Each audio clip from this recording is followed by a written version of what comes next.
Vamos a empezar, además, con un sonido. Javier Sierra, compañero, buenas noches. Muy buenas noches. Ya has recuperado de ese enigma que son los virus. Te tenemos aquí en plena forma. A tope. Y, además, qué historia más bonita que nos apasiona especialmente. Vamos a ver si logramos hacerlo apasionante para los oyentes. Qué historia más fantástica la que ha pasado en estos días. Empezamos a saber algunos datos, vamos a contarlo todo. Sobrecogedor, apasionante al mismo tiempo, y todo se puede resumir en una especie de alarido, de sonido. No sé qué es esto. Pues en realidad es una llave que nos abre al otro mundo. Ahora que estamos ya en vísperas casi de la noche de los difuntos, ese tiempo en el que se supone que el más allá y el más acá se conectan, se tocan, y la membrana invisible que nos separa se hace más delgada que nunca, si nos retrotraemos a la prehistoria, encontraremos que ya la llave para atravesar ese mundo la teníamos aquí. Una llave sonora. Una llave sonora, no podía ser de otra manera. Lo invisible, como es la música, lo vamos a activar esta noche en este programa con un sonido, Iker, que quiero que escuches atentamente.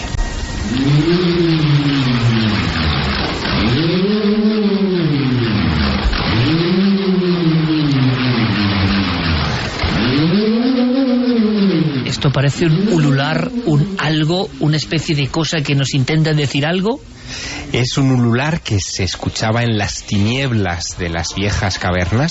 Se trata de un trozo de hueso, de astilla de hueso, probablemente cogida con un cartílago de ciervo, que se hacía girar tanto sobre la cabeza de la persona que lo utilizaba como en un costado, y que imagínate escucharlo en un entorno absolutamente aislado del mundo exterior, como es el de las cuevas prehistóricas, y donde se creía que se podía acceder a ese otro lado. Lo ha reconstruido un arqueólogo con el que hemos hablado y que nos trae muchas sorpresas, porque han ocurrido en torno a ese mundo oculto, oscuro, algunas cosas que nos van a poner los pelos de punta. El titular sería: todo aquello que pensábamos que podía estar dentro de la ficción resulta que puede tener argumentos científicos. En España, en nuestro país, investigadores han hecho experimentos con el sonido y se han quedado sorprendidos. Espero que os ocurra lo mismo. Santiago Camacho, compañero, buenas noches. Buenas noches, Iker. Informaciones diversas, diferentes, tocan el mundo de la conspiración. Pues sí, estamos a las vísperas del año 2013, que va a ser el año del 50 aniversario del asesinato de JFK.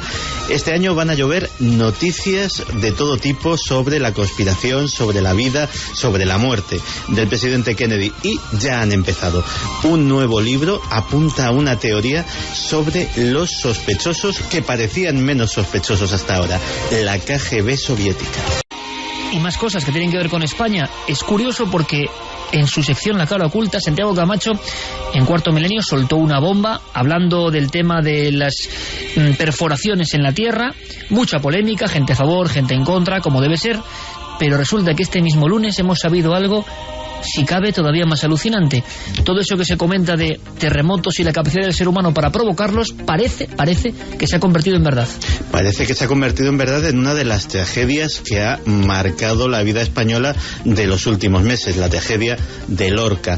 Parece ser que la intervención del ser humano tuvo algo que ver en que sucediera ese terremoto. Pero además hablaremos de una extraña grieta que ha aparecido muy cerca, también en Murcia. 1,5 kilómetros de grieta inexplicable en la tierra. Y muchas más informaciones. Seguro que habéis escuchado o habéis leído eso de una ciudad sumergida en el Triángulo de las Bermudas, ni más ni menos. La noticia ha saltado de titular en titular en todo el mundo, ha pasado de periódico a medio digital y de a la televisión, y muchas personas nos preguntan: ¿esto qué es? ¿Cómo es posible? Se habla de pirámides, atención, pirámides de cristal bajo el agua. Cosa que de por sí es un poco difícil. Solo os digo una cosa, vamos a contar la historia, vamos a contar 3 efectos que ocurren en la red que son curiosísimos: el efecto Lázaro, el efecto Jauría y el famoso ya efecto casi Bárbara Streisand. 3 efectos de las redes sociales con noticias. ¿Por qué? ¿Hay fraude? ¿Hay verdad? Lo vamos a contar todo. Y sabremos algo más, Carmen, buenas noches. Buenas madrugadas. De unas cosas que están hiperconectadas como si fueran neuronas cerebrales y que ya intuíamos, pero que ahora un nuevo estudio esta misma semana saca a la luz. Un estudio polémico porque asegura que las profesiones más creativas, los escritores, los artistas, los pintores, los músicos, pues que están más para allá que para acá, que están al borde de la locura casi todos y además que son los que más se suicidan. Bueno, iba a hacer yo ahí un comentario, pero ya con esto no hago ningún comentario. Podéis hacerlo vosotros, claro que sí. Y también ritos, escenas que podían ser la primera fotografía, casi una diapositiva muy breve. Veréis qué impacto, porque a veces la imagen supera completamente el concepto de lo que está ahí al propio hecho. Una lengua de vaca cosida y con agujas clavada a un árbol esta misma semana por algo. Y la policía, curiosamente, que no se extraña, porque está viendo este tipo de simbolismos que no comprendemos en pleno corazón de la capital de España. Y por supuesto, incluso nuestros queridos, tan traídos y llevados ovnis que han vuelto a aparecer. Tenemos un testimonio realmente rotundo, realmente como de otro tiempo, que ha ocurrido en Alicante, no lejos de Torrevieja y Santa Pola, y que yo creo que os va a sorprender también. Estamos todos, estáis todos. Javier Pérez Campos hoy encargándose full time de la producción. Vamos a ver, seguro que lo hace con nota. Es un programa interesante porque es una hora más. Estaremos con vosotros como siempre, pero sabéis que a las 3 de la madrugada serán de nuevo las 2. Con esa anomalía que nos indica en el fondo que el tiempo y el espacio están absolutamente interrelacionados y que quizá nada sea lo que parece. Comenzamos y nos vamos una semana más con la magia de Noel Canelo, con su música hacia las entrañas de la tierra, porque de ahí surge la primera gran noticia que tiene que abrir por necesidad el Milenio 3 de esta noche. Una vez más, Lisa Gerrard, Música Eternal, se llama esta canción, se llama esta sintonía, es la que nos hace viajar un poco, no concretamente a cuevas profundas, porque el hallazgo de última hora se ha producido en otro momento de la historia, por cierto momento igual de desconocido. Sabemos muy poco, como sabemos poco en torno a nuestra infancia, sabemos poco en torno a la infancia de la humanidad. Sabemos casi nada en torno a qué se hacía, por qué se hacía, qué conocimientos había. Para que todos lo entendamos, hay una especie de salto extraño que tampoco se ha explicado bien. De repente esa humanidad que fuimos todos abandonó las cavernas, sellaron sus bocas y se fueron a los abrigos de piedra. Abrigos a veces soleados, en lugares como Levante. Ahí aparece un tipo de magia que tiene que ver con lo anterior, tiene que ver con esa primera ritualística de la prehistoria, pero es un poco diferente. Por ejemplo, en el Pla de Petracos aparecen figuras de 4 metros, se llama arte macroesquemático. Son figuras que ponen el alma en vilo si uno se pone delante de ellas, son gigantescas, parecen unos seres rojizos, parecen dioses desconocidos, con un enorme poder. Eso es algo que une a todas estas piezas. Valtorta, la cueva de Cogul y tantas otras. Han pasado 2000, 3000 años desde el instante en que hombres, mujeres y niños, por alguna cuestión que no se nos ha contado, dejan de practicar el arte dentro de la tierra. Salen afuera, pero afuera siguen dejando sus símbolos. Ahora la noticia nos lleva a esos símbolos. ¿Os imagináis a científicos con grandes magnetofones, con micrófonos de alta sensibilidad, intentando escuchar, científicos, catedráticos en España, intentando escuchar quizá el lenguaje de esos dioses desconocidos? Todos los que hemos viajado y hemos estado muchísimas horas en cuevas sabemos que el sonido era una pata más, era un elemento importantísimo. Y qué importante es también esta noche contar que científicos de primer nivel están trabajando en España en los lugares clave en esto, y que podemos dar algunos datos que no va a dar nadie, y muchos absolutamente exclusivos. No hablamos de investigadores que graban cosas y que se creen que esto suena así o asá. Hablamos de protocolos, equipos importantísimos, uniendo lo antiguo con lo absolutamente misterioso. La noticia es de esta semana, Javier, y tiene una vida, tiene un porqué. Nos habla de un lugar concreto, con unas pinturas muy extrañas, maravillosas. ¿Y qué hacían ahí personas grabando? La noticia ha saltado a través de la Universidad de Barcelona y de la Universidad de Zaragoza simultáneamente, porque han sido dos equipos de estas dos universidades los que han unido esfuerzos para estudiar los abrigos de roca con pinturas rupestres que se encuentran en pleno maestrazgo castellonense, cerca del pueblo de Tírig, y que es conocido como la zona de la Valtorta. La Valtorta es una capilla sistina de la prehistoria, pero como en España no nos enteramos nunca de lo que que tenemos, por desgracia. Pues fíjate que es un lugar que alberga al menos 21 zonas con pinturas. 4 de ellas están abiertas al público, incluso son visitables gratuitamente para quien quiera acercarse hacia esa zona. Y es verdad que son muy pocos los que se han atrevido o se han sentido atraídos por ese lugar. Quizá esta noche logremos cambiar esa tendencia, porque fíjate, la Valtorta es un lugar realmente excepcional. Son barrancos de paredes bastante abruptas. Uno va caminando en silencio por el hueco dejado por un antiguo río del que hoy no queda, en fin, casi ni rastro. Apenas hay charcos de agua aquí y allá, pero no hay una corriente que una todo eso. Y cuando uno va adentrándose en ese lugar y va trepando poco a poco hacia alguno de estos abrigos, va descubriendo que muchos de ellos tienen figuras. A veces en entornos inaccesibles prácticamente. Figuras que fueron pintadas hace entre 6.000 y 9.000 años, según los expertos, y que son casi todas ellas escenas de caza. Algunos de los lugares, como por ejemplo la cueva del caball, o el abrigo del caball, es verdaderamente espectacular. Pero lo que hasta ahora era una impresión visual, los expertos de las universidades de Barcelona y Zaragoza se han dado cuenta de que también alberga una impresión acústica que había pasado desapercibida. Y es que muchos de esos abrigos, algunos con pocas pinturas, otros con más, son auténticas cajas de resonancia. Cuantas más pinturas, y este es el detalle que ha puesto de relevancia esta investigación publicada esta semana, cuantas más pinturas albergaba un abrigo de roca, mejor era su sonoridad. Esta canción es Yulunga, que yo la he llevado en todas las cuevas sagradas de España y de Francia. Y claro, imaginaos, amigos, lo que se puede sentir en lugares inmensos, tocados por ritos antiguos, cuando uno escucha esto a solas.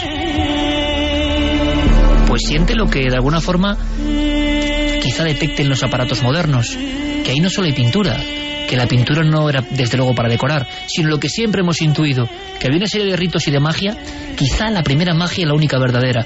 Antes de cualquier religión, antes de cualquier norma, allí ocurrían cosas que vamos descifrando poco a poco. Se nos había olvidado una cosa fundamental, que vosotros podéis entrar a opinar, a valorar todo esto que está pasando, que es lo emocionante. Está pasando ahora. Lo estamos contando ahora porque está pasando esta semana. Vías de contacto abiertas, Carmen, para este viaje a lo más profundo del misterio del pasado. Claro que sí, como siempre, nuestro mail milenio3@cadenaser.com, y también si os queréis conectar a través de Facebook, Twitter o Google Plus, tenéis que buscar Nave del Misterio y ahí están todos nuestros amigos comentando ya los temas de los que estamos hablando. ¿Cantaban aquellos hombres? ¿Hacían algún tipo de rito? ¿Se conseguía algo con ese rito? ¿Os imagináis todo eso si nos impresiona ya a nosotros? Si nosotros volvemos a hacer el hombre prehistórico, bajamos allá abajo, nos ponemos esta música u otra y notamos que nos vibra hasta lo genético, ¿qué pasaría en aquella gente que no tiene ninguna contaminación? ¿Cómo lo sentirían ellos? Hay una nueva raza de arqueólogos que se autodenominan en muchos casos arqueomusicólogos, porque se han dado cuenta de que para comprender la función para la que se pintaron muchas de estas pinturas en abrigos de 10.000 años de antigüedad, pues hay que acudir a esos lugares y hay que confrontarlos de nuevo a lo que se creía que podían ser los sonidos primordiales. Es decir, volver a cantar frente a esos abrigos de roca. Que me parece una escena de novela maravillosa. Absolutamente. Volver a percutir, en fin, pieles de ganado o huesos para ver qué sonido se provocaba, o volver a gritar cómo se dirigiría un chamán del mundo antiguo a sus seguidores en uno de estos lugares, ¿no? Esto es lo que ha hecho exactamente el equipo de personas con el que hemos contactado en estas últimas horas para comprender qué es lo que ha estado pasando en la cueva de la Valtorta o en las cuevas de la Valtorta en esta investigación. Una investigación que, por cierto, ha trascendido ya internacionalmente. Claro. De hecho, nosotros la hemos conocido a raíz de que el Journal of Archaeological Science se haya hecho eco de este asunto en un artículo publicado por españoles, y uno de los autores es profesora de investigación del Instituto Catalán de Investigaciones y Estudios Avanzados, ICREA, que trabaja para la Universidad de Barcelona, que es docente allí, es Margarita Díaz Andreu, y nos explicaba de esta manera tan didáctica cómo ha sido la investigación. Y es una investigación en la que intentamos ver si hay una relación entre la localización de los abrigos que están pintados con pinturas prehistóricas y la sonoridad del paisaje donde están insertos. Y los resultados fueron espectaculares. Claro que sí que hay esta relación. Fue espectacular para nosotros porque yo desde luego no me lo esperaba, que en un barranco que es más largo que la zona donde está pintada propiamente, cuando hicimos pruebas antes de llegar a la zona decorada, los valores de resonancias no eran tan espectaculares, y sin embargo nada más entrar en la zona donde empiezan los abrigos pintados, los resultados cambiaron. Y tanto que cambiaron los resultados, porque se dieron cuenta de que colocándose delante de esos paneles pintados y profiriendo gritos o articulando sonidos a través de silbatos o de otros elementos, el sonido no solo reverberaba en el abrigo de roca, sino que en la especie de valle que se abre en la parte inferior, el sonido se escuchaba como si estuvieras en una sala de cine estéreo, ¿no? Has dicho una palabra, un término que algunos dirán, bueno, ¿qué tiene que ver? Y tiene mucho que ver, luego lo comentamos en el debate que va después de esto, porque es alucinante y está pasando ahora. Sala de cine. Es que había salas de cine hace 27.000 años. Pues de alguna forma. Sí, sin duda. De hecho, en la base de ese valle es donde se supone que se podría colocar la multitud, mientras los oficiantes delante de las pinturas rupestres hacían sus sonidos o sus bailes, y todo eso era fácilmente perceptible por la comunidad. Pero fíjate, si llamativo es que la profesora Díaz Andreu se haya encontrado con que a medida que hacían pruebas acústicas delante de pinturas, con sorpresa para ella incluso, exacto, recibieran, en fin, la constatación tecnológica de que efectivamente la acústica allí era superior, era mejor, como si hubieran los antiguos elegido el lugar donde pintar sus atributos sagrados en lugares donde la magia del sonido fuera perceptible. Tanto más sorprendente que eso es el método de investigación empleado por estas dos universidades, la de Zaragoza y la de Barcelona, que la profesora Díaz Andreu nos especifica. El experimento fue muy sencillo, y en lo que consistía era hacer una serie de pruebas sistemáticamente. Fueron palmadas, voces femeninas, masculinas, las dos juntas, silbatos, uno o dos intermitentes. Y estos sonidos los íbamos reproduciendo en sitios tanto con pintura o otros sin pintura, para poder comparar, porque esto es por eso sabemos que la sonoridad es tan buena en estos sitios. Es la comparación lo que fue la clave para que nosotros podamos haber llegado a las conclusiones que hemos llegado, y es que había una relación fuerte entre los abrigos pintados y la zona no pintada, o sea, la zona con pintura rupestre y la zona del barranco sin pintura rupestre, y dentro de la zona con pintura rupestre entre los abrigos grandes o los abrigos con muchos motivos pintados y los abrigos con pocos motivos pintados. Hay mucho que reflexionar, y ahora vamos a acceder a datos. Estabais escuchando los sonidos reales. Queremos agradecer a estos grandes profesionales y científicos que nos hayan permitido, bueno, pues nunca mejor dicho, escuchar su material, y que vosotros lo disfrutéis. Yo creo que el primer medio que se abre a esto de esta forma, porque luego vamos a viajar a Cantabria. Si esto ocurre en los abrigos de entre 10.000 y 6.000 años, tenemos elementos y sospechas para pensar que puede ocurrir desde el principio.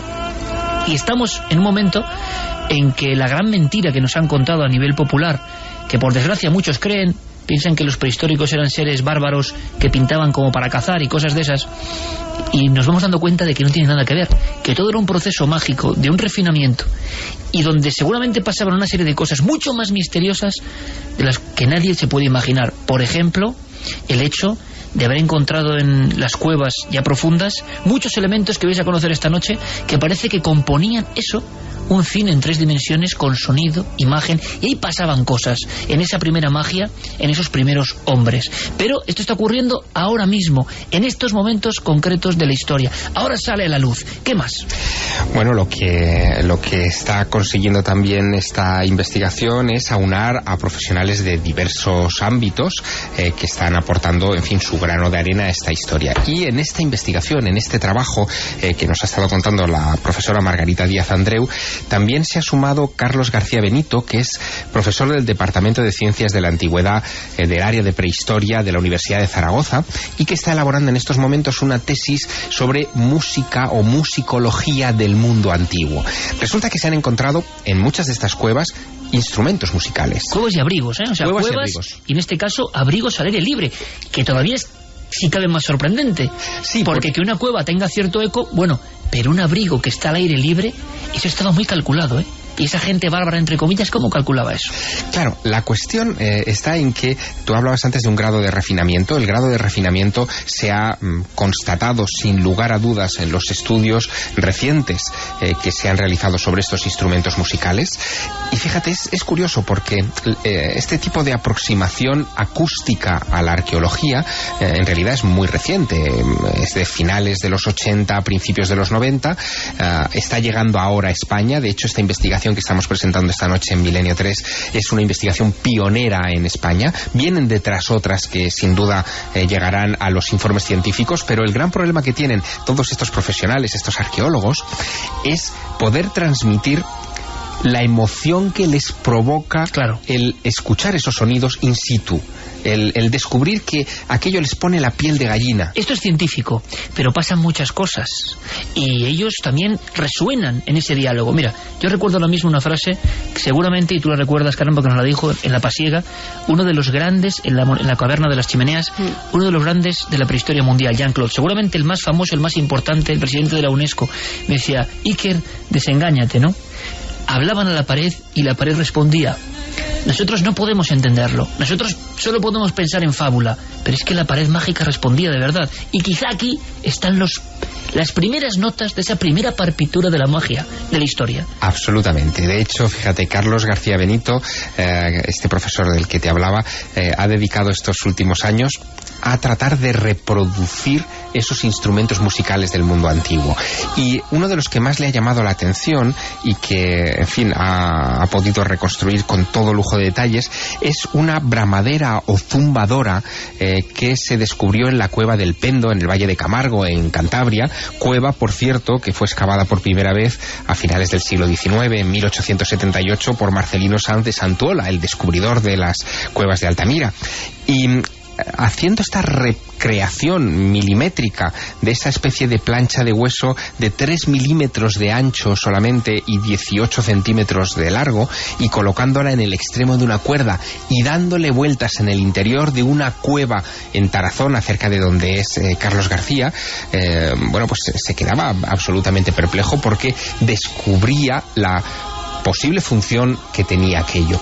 Es tal el zumbido, el ulular, el estremecimiento que provoca el accionar uno de estos instrumentos en un lugar de ese tipo, que la sensación unánime de los arqueólogos que lo han escuchado y de los que estudian esto es que sirve para abrir la puerta al más allá, que es justo lo que parece que pretendían muchos de estos chamanes de la antigüedad, en fin, los que pusieron en marcha la historia de las modernas religiones. Los fundadores de las religiones y los dioses, ¿eh? Nacen ahí, en las cuevas y con este tipo de instrumentos.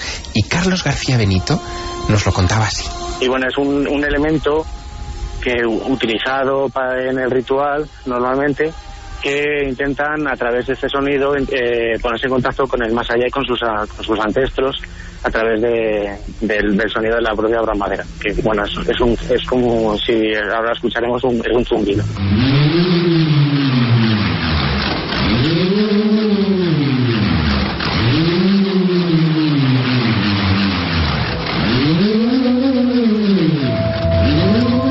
Es el sonido con el que iniciábamos esta emisión y que ocurre y que hemos probado incluso nosotros. Se supone que hacían eso, tampoco lo sabemos porque no podemos tener los datos. ¿Cómo os quedáis yendo un paso más allá? Y lo vamos a ver. Si grupos de arqueólogos han visto sobrecogidos porque escuchaban risas, pasos, lamentos, estando solos en una cueva de Cantabria.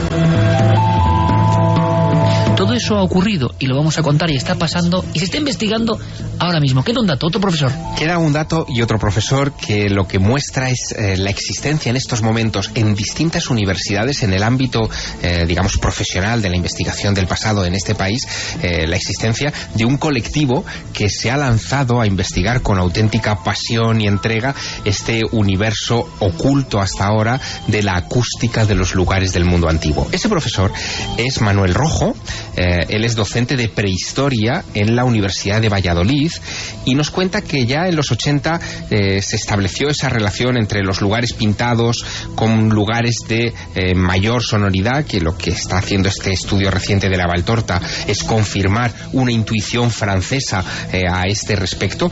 Pero lo que más me ha llamado la atención de toda la conversación que hemos mantenido hoy con el profesor Rojo es su grado de implicación con estas investigaciones. Ellos se han convertido, lo saben, en parte del fenómeno. Son experimentadores. No es la arqueología que desentierra, que analiza de una manera fría tratando de encajar las piezas del rompecabezas, porque ese tipo de arqueología para esto no vale.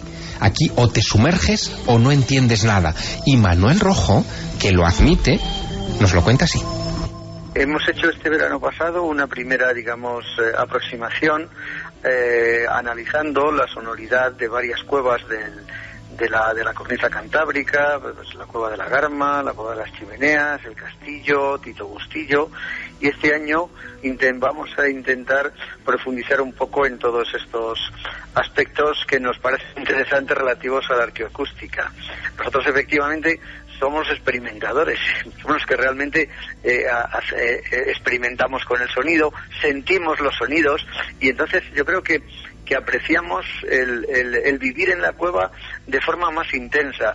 Yo este año, estando dentro de la cueva, cuando cantábamos, cuando tocábamos los instrumentos, realmente se creaba un ambiente verdaderamente especial.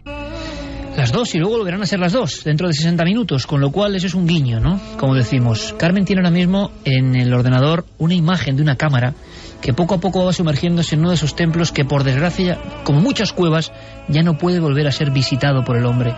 Hay unas imágenes de auténticos seres increíbles, algunos como el llamado unicornio de Lascaux, un auténtico monstruo desconocido, por eso lo llaman así, y un tubo que nos va adentrando en otro mundo.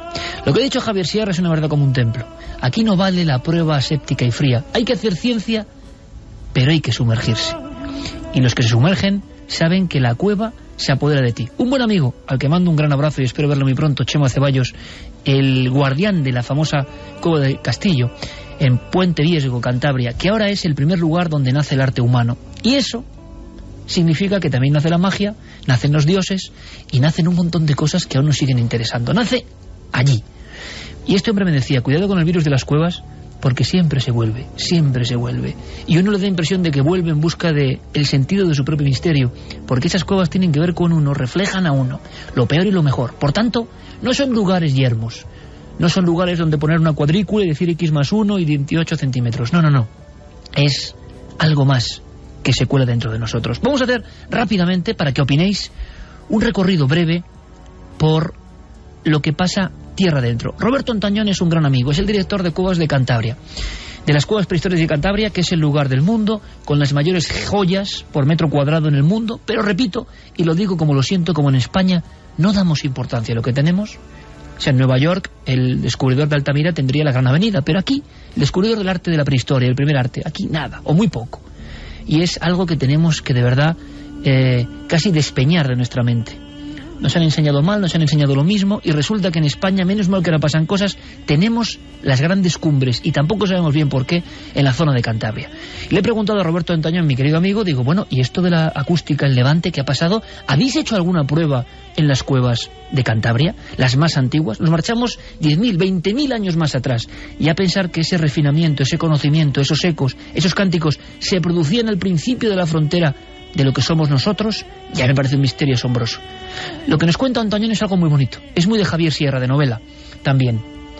Grupos con sensores, con ordenadores de última generación, con micrófonos, delante de dioses sin nombre, que los miran y que hay una especie de diálogo. Escuchamos. El aparato lo que hace es emitir una especie de zumbido, Es un zumbido que va desde unas notas con unas frecuencias muy bajas hasta unas frecuencias muy altas, y lo que vamos haciendo es, digamos, ese instrumento que emite y los micrófonos que recogen el sonido, que son micrófonos muy sofisticados, que no, digamos, que eliminan todos los ruidos y demás. Eso es un poco chocante, ¿no? Porque realmente en un entorno como el de las cuevas, meter todos esos aparatos y emitir esos zumbidos, pues queda un poco extraño, la verdad. Lo que es muy sugerente es las pruebas que se hacen, pues desde dando palmadas, haciendo chasquidos con diferentes aparatos, la propia voz humana hablada.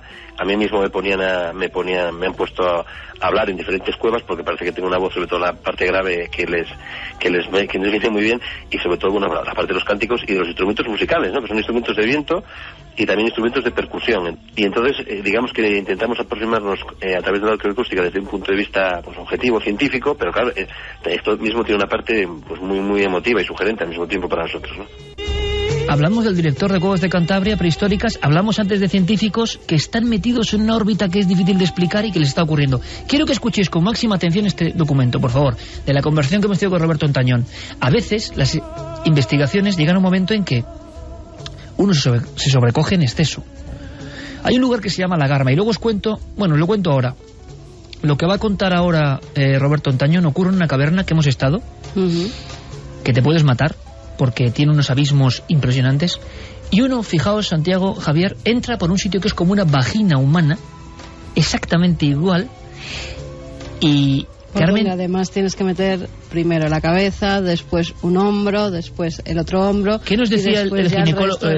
La misma postura. La misma postura que tienen que hacer los ginecólogos con el bebé al darle la vuelta para que salga. Primero la cabeza, después un hombro, después el otro hombro, y ya por fin, tirando, sale el resto del cuerpo. Es difícil entrar ahí. Es muy difícil, cuando sales, grabamos allí hace 3 años, cuando sales, estás haciendo sin saberlo la misma salida de un cuerpo humano a la vida. Eso, como le ha pasado a Javier Sierra, pone los pelos de punta. Y ahora con esta música decimos, ¿y a dónde entramos entonces? ¿A qué útero desconocido entramos? ¿Qué clase de rito se va a producir? La oscuridad es absoluta. Hay un cortado impresionante. Y al final parece que hay un río subterráneo. Es una de las poquísimas cuevas del mundo donde de pronto aparece un río. Esto ocurre en Cantabria, y esta cueva ha sido descubierta. Hay 5 esqueletos perdidos de gente que intentaba buscar algo en el año 1000 de nuestra era, que al parecer nunca lo encontró, y que siguen ahí, perdidos cada uno en un punto de la cueva, el esqueleto completo semicongelado. ¿Qué buscaban esas personas cuando no existía concepto de la prehistoria? ¿Un tesoro? ¿El sonido les había llevado hasta allí? ¿Qué pasó con esos 5 buscadores de la Garma? Atravesando los esqueletos, que impresiona lo suyo en mitad de la oscuridad, nos encontramos, Javier, Santi, con unas manos en negativo, esas manos pintadas tremendas de la prehistoria, justo al final, donde ya te despeñas, donde acaba todo. Pero hay una que me puso la carne de gallina, y todavía la tengo en mente. Una de esas manos, en una posición predominante, tiene algo que no hemos visto en ningún otro lugar de la prehistoria. Su larga uña, curvada, provoca la ilusión óptica de que es algo casi diabólico, diferente. ¿Qué hace ahí? Y en este entorno muchas veces Ontañón, y hay que tenerlos bien puestos sinceramente, y otros amigos y en soledad, se han quedado a solas. Son científicos, pero han dicho, esto es un entorno muy sobrecogedor. Ahora, por vez primera, nos cuentan algunas de las cosas que pasan en esas riberas, en esos confines de esa cueva maravillosa que casi nadie ha podido ver. Hemos sido unos privilegiados. La Garma, en el corazón de Cantabria. Particularmente el tramo final de la cueva, que donde hay un gran abismo que desciende hacia un río subterráneo. Hay una especie de pequeña sala que se asoma a este abismo, donde hay unas manos en negativo, en las cuales tú te puedes sentar contemplando esas manos y en silencio y en oscuridad oír los sonidos que emite ese río subterráneo, que realmente son fantásticos, ¿no? Porque parece que finalmente hay alguien más en la cueva acompañándote, ¿no? Hablando, e incluso se oyen risas y se oyen cantos y demás. En lo que, digamos, esto tiene que ver con la primera parte que decía, la de la sonoridad de las propias cuevas. Y luego, desde el punto de vista de la cualidad sonora, sobre todo de la reverberancia o la resonancia, hay una cueva que yo creo que de las que hemos visto destaca, que es la cueva de la Pasiega, y sobre todo en uno de los pasillos. La cueva de la Pasiega es una cueva, digamos, de estructura laberíntica, con pasillos de pequeña altura y de galerías no muy anchas. Sobre todo la primera parte de lo que llamamos la galería A, que es uno de los sitios con una mayor concentración de arte rupestre conocida en el mundo, presenta una resonancia muy fuerte y sobre todo en relación con la emisión de voz humana y de voz humana grave, en un tono grave. La voz humana grave, hablada, no hace falta cantar ni gritar, solamente hablando, resuena con una reverberancia muy particular, ¿no? Que te queda realmente en el oído metida. Músicas como esta que estamos escuchando, que decía Roberto Ontañón, científico, repito, que no se pueden quitar de la cabeza cuando uno las ha oído, como si fuese un sonido nuevo que se plantea ahí. La Pasiega, que es la cueva favorita de Carmen, que es impresionante, que no se puede ver, cerrada en ese monte de forma de pirámide que es el Monte Castillo, donde hay 4 cuevas sagradas: las Chimeneas, las Monedas, la Pasiega y la Cueva del Castillo. Bueno, pues esta es de repente extraña, diferente, parece propia de una película del expresionismo alemán, casi que ir encorvado. Y hay sorpresas como un ser que dicen que es la primera representación casi del demoníaco, un ser extraño con dientes, cabeza como de culebra, pero humanizado, con unos cuernos, que da mucho miedo, sinceramente, antiquísimo, imposible saber cuándo se dibujó. Y luego hay otro lugar, Carmen, donde la sorpresa es mayúscula.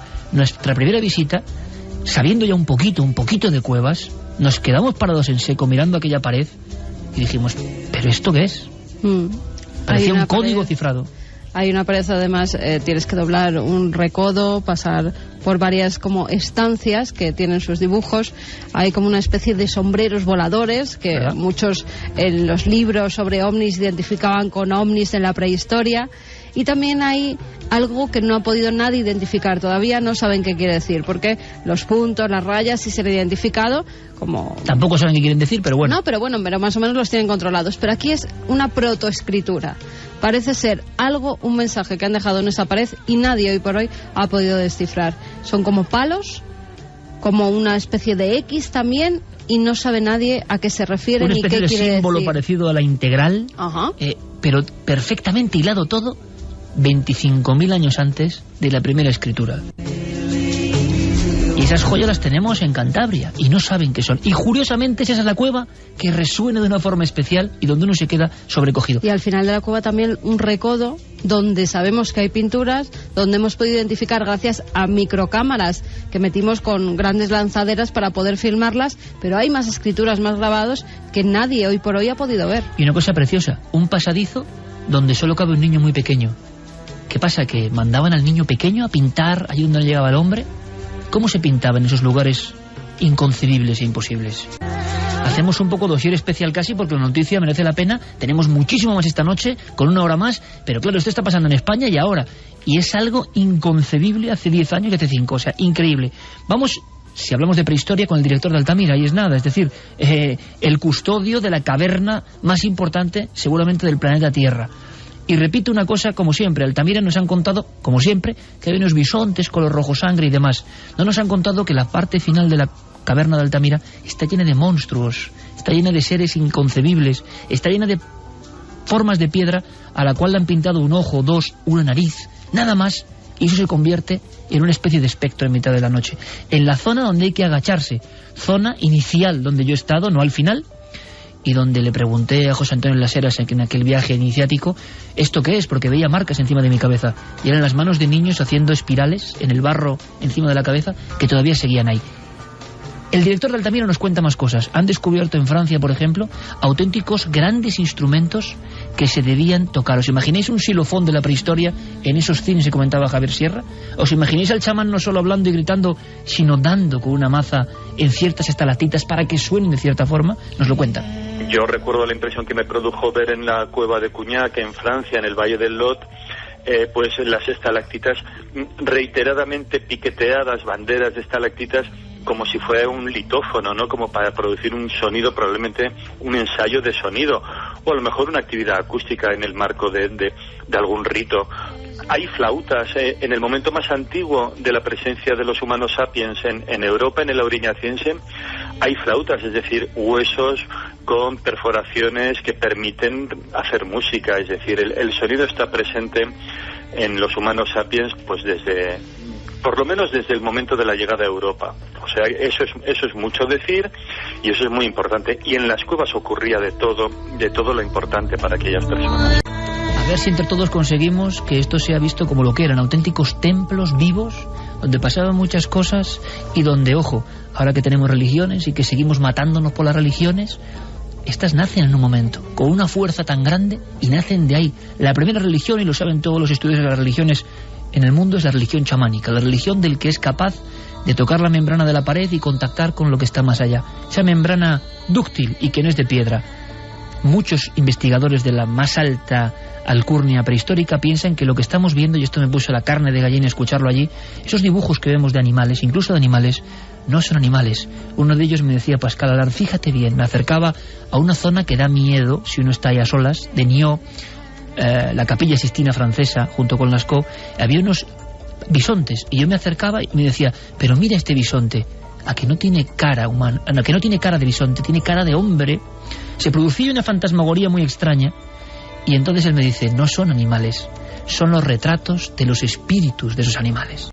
Con lo cual nos da toda la impresión de que el primer diálogo entre el más allá y el más acá se produjo en estos lugares. Hay que prestarle atención. Acabamos con este dossier con José Antonio Las Heras, director de la Cueva de Altamira, del Museo de Altamira. Y yo le he preguntado directamente, vayamos un poco a lo personal, ¿no?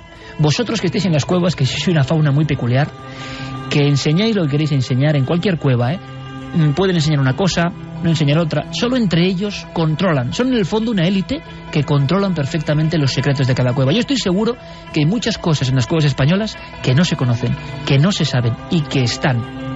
Recuerdo, por ejemplo, a Pascal Alar en Francia, que nos abrió una pequeña puerta y a mí se me saltaban las lágrimas, porque allí estaban las huellas frescas todavía en el barro de unos niños que habían hecho una danza.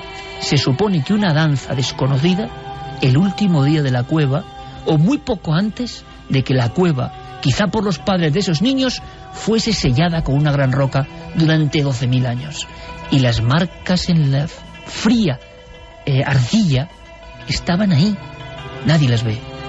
Vamos con José Antonio Las Heras. Él que ha sentido, por ejemplo, en la gran cumbre que es Altamira, llena de misterios, él que ha sentido el sonido, escuchamos. Lo que más me impresiona en la cueva es el silencio absoluto cuando se produce. El silencio absoluto sumado a la oscuridad absoluta. Eso es absolutamente sobrecogedor. A partir de eso, cualquier sonido adquiere un valor y una dimensión extraordinaria. Da igual que sea el agua goteando, que es un sonido impresionante cuando es lo único que oyes en el silencio absoluto y en la oscuridad absoluta, o si oyes, como en la cueva de la Garma, un río fluyendo, es impresionante. La sonoridad, los ecos, sí. Pero personalmente, y puestos a hablar de uno mismo y de emociones, yo creo que una vez que me quedé involuntariamente a oscuras al fondo de la cueva de Altamira, solo, sin ninguna luz, y donde realmente no oyes más que tu propia respiración, bueno, eso es lo más sobrecogedor. A partir de allí, el universo sonoro que se puede crear voluntariamente, pues es impresionante también.